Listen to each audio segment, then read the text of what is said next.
Alrighty, the last thing that we have to do with our to-do list is creating a form so that we can add to-do items. So what we're going to do is start off by creating a new element or a new component. And it's going to be a stateful component this time.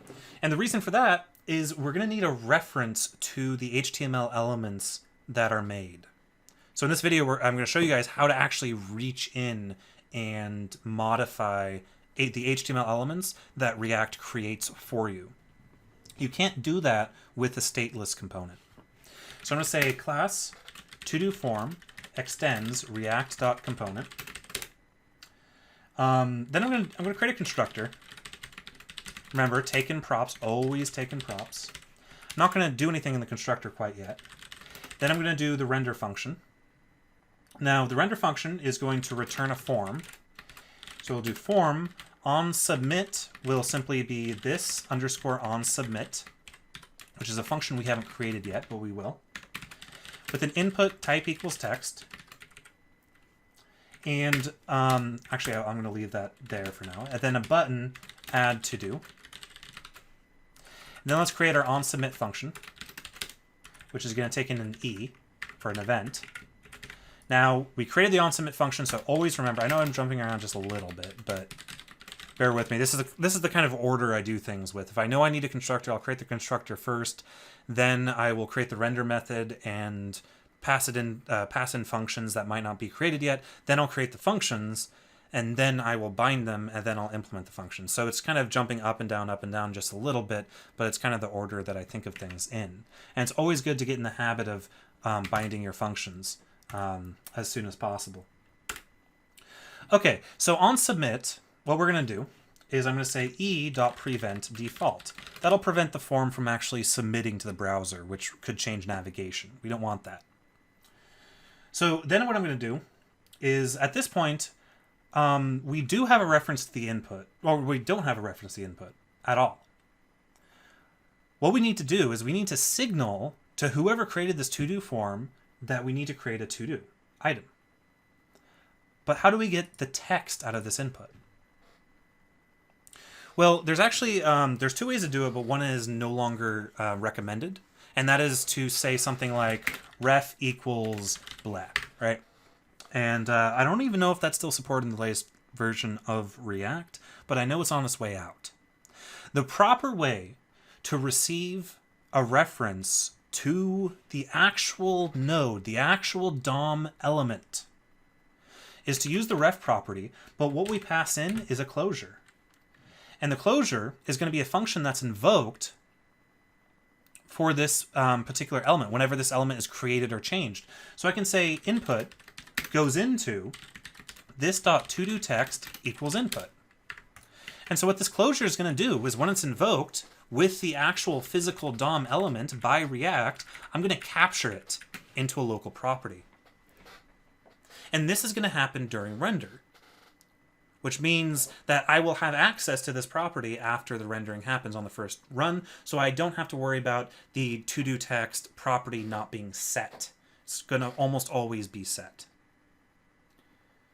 And it's really important to understand, it's really important to understand that when we see JSX, these are not HTML elements. They are not DOM nodes. I know I've said this a million times, but it's really important to understand. If you need access to the DOM nodes, which happens a lot, if you need access to read properties from, maybe do an animation outside of React, so you don't want to call render 10 million times, or what have you, you simply use the ref attribute. And this will populate the to-do text property on our class, or on our object. And so now, on submit, I can say const to-do text equals this to-do text dot value, because now I am working with an actual DOM element, an actual DOM node, an actual input element that is physically on the DOM. I can do anything I want to this element. I could remove it, I could animate it, I can do whatever. You don't want to mess around with it too much, though, because at the end of the day, React still owns it. So you might get unexpected results if you start doing nasty things like deleting it. If you want to delete an element or create an element, do so through JSX. If you want to read values from an element or maybe perform some certain kinds of animations on an element, you might consider establishing a reference to it. Then what I'm going to do, after we do that, I'm going to say if, actually I'm going to do to-do-text value.trim to get rid of the white space. I'm going to say if to-do-text.length equals 0, then return. Otherwise, I'm going to say this underscore to-do-text value equals empty. And then I'm going to say this dot props dot on add to-do text. So you should see what's going on here. First of all, I prevent the default browser behavior for the form being submitted, which is important. Otherwise, the browser would navigate to a different page, and we don't want that. Then I extract the text of the to-do out of the to-do text input that I acquired a reference from. I did some basic validation. I then reset the to-do text to blank, and then I invoked this props on add to-do. Now that's going to be an event that we're going to be passing in from the app component into the to-do form. All right, so let's go ahead and render out our to-do form. But I'm going to do something interesting. I'm not going to pass in a value quite yet for the on add to-do. I want to show you guys what happens when we don't do things properly. So I'm going to just do a to-do form, just sit it right there, hit Control S. And now we have the to-do form. Awesome. So now I can type in text and hit enter. Check that out. We get an error. Obviously, we get an error. This props on add to do is not a function. It's not a function because we never passed it in. So why am I showing you this?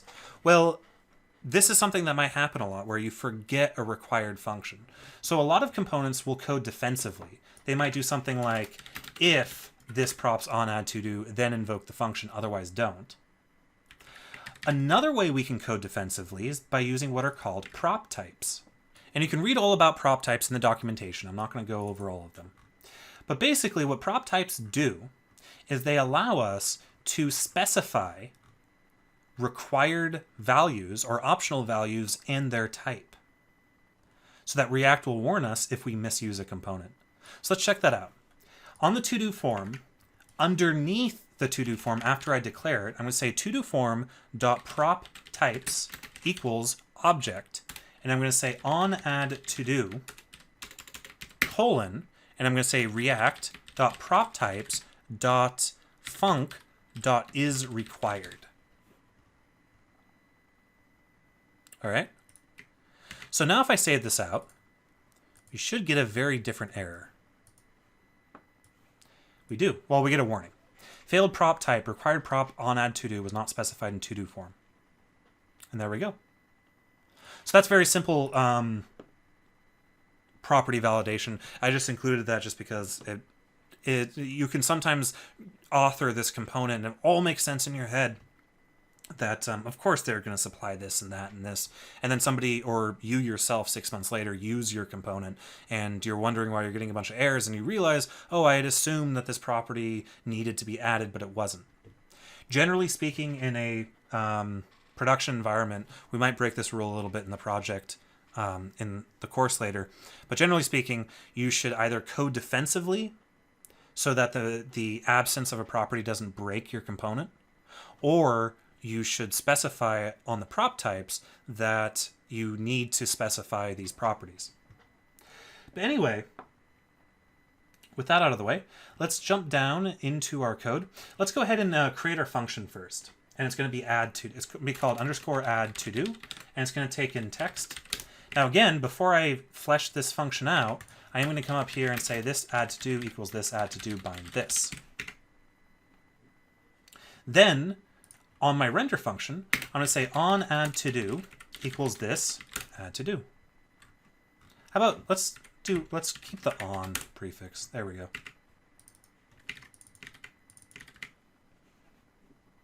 Okay, so how do we add a to-do? Well, I'm going to simply say const to-dos equals this dot state. Say const new to-do. Actually, I don't really care to do that. I'm just going to say this dot set state. I don't even care to do that either. We can do this all in one line without it being too ugly. I'm going to say to-dos is this state to-dos dot concat, and then I'm going to pass in an object with an ID of this next to-do ID plus plus, the text, and is completed set to false.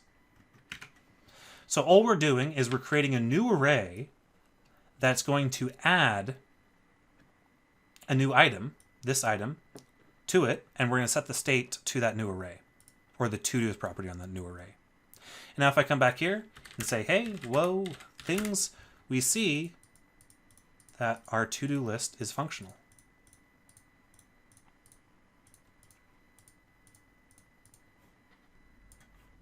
So yeah, we're not going to talk about how to load or save to-dos. Again, that comes into however you're going to use the model, whatever you're going to build the model with, because we're going to see how to use socket.io with React in the examples coming up.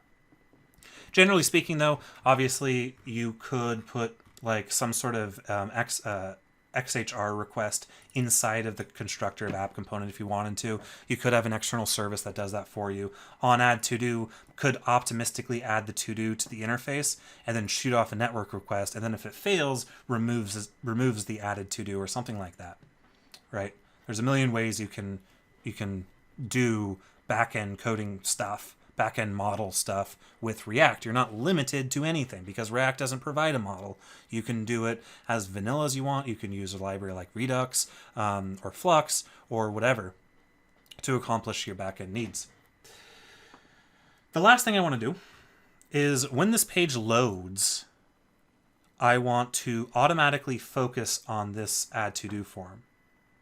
But I don't want that to be a behavior of the to-do form itself, because imagine if we have 10 million to-do forms on our page, we would only want one of them to get focus, right? You can't have focus on multiple items. So we don't want when the to-do form gets created to automatically focus every time. But we do want when the app component gets created to automatically focus that text box on the to-do form. So what we're going to do is we're going to start off, and what I'm going to show you, the purpose of what I'm showing you, is how we can actually reference our own components, just like how we're referencing this input component. Because remember, this to-do form right here is nothing. It is not a component. It's not an instance of our class. It's not an instance of anything other than a simple JavaScript object that describes to React, hey, I want this special component to be here in the DOM. That's all it says. It's not an actual thing we can call methods on. I can't get an instance. I can't say const form equals to-do form, and then I can't say form dot custom method. That doesn't make any sense because this is just the shadow DOM. It's not the actual instance of our component. So how do we reference our components? Well, the first thing we need to do is have some sort of public surface API on this to-do form. So I'm simply going to write a method called focus input on it that will do this dot to-do text dot focus. Okay. Now, I could reach in from outside and reference this underscore to-do text field, but remember, as a convention, anything with an underscore is considered private to that class. Accessing private members from other classes is extremely discouraged and shouldn't be done, except in really, really, really, really specific scenarios. Anyway, so now what I want to do, now we have two problems. First of all, I need to run code when the app component gets created after it gets rendered. See, that's important because until it's rendered, the to-do form doesn't exist. The second thing I need to do is I need to get a reference to the to-do form when it gets created, but that's easy to do. We've already seen how to do it.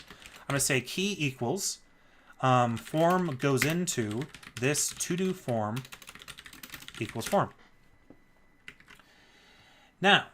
Now we have an access to, after the first render pass, we have a reference to our to-do form object, the actual object that's instantiated from this. We can actually invoke this function, which is super exciting. The problem is, where do we invoke it? We can't do it in the constructor, I already said, because, well, it hasn't been rendered yet. The constructor is the first function that gets called. We can't do it in the render function because until React has a chance to receive our shadow DOM, it's not going to actually create anything. So we need to have an idea of what are called lifecycle events. And this is something else that stateless functions, stateless components can't do. but stateful components can't. So when we create our components with our class and extend syntax, we can do this, but we can't do what we're about to do on stateless function components.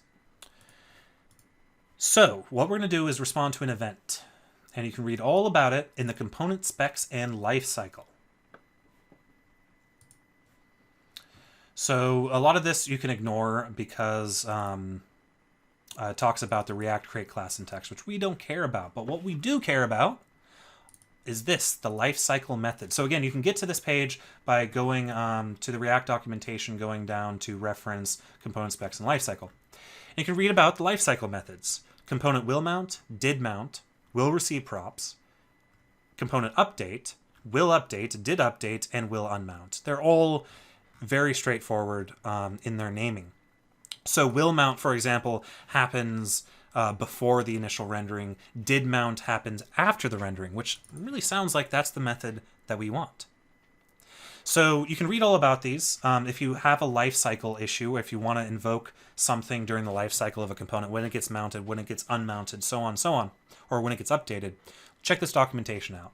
But for now, we're just going to work with component did mount. And how do we respond to that event? Well, it's actually incredibly trivial. I simply add a function called component did mount. The simple presence of this function will cause React to invoke it right after the first render phase, and only after the first render phase of this component, which is exactly what we want because all of our refs... Whoops, I did key instead of ref. I bet you guys caught that too. Because by that time, this ref is going to be populated, it's going to be invoked, it's going to be created. The to-do form is going to be instantiated as an actual complete object that we can manipulate. So after component did mount, I can simply say this dot to-do form, which corresponds to the to-do form property that I set right here in this callback, dot focus input. And by doing that, I can hop over to Chrome, refresh, and look at that. I start with input focus. Refresh again, and I start with input focus.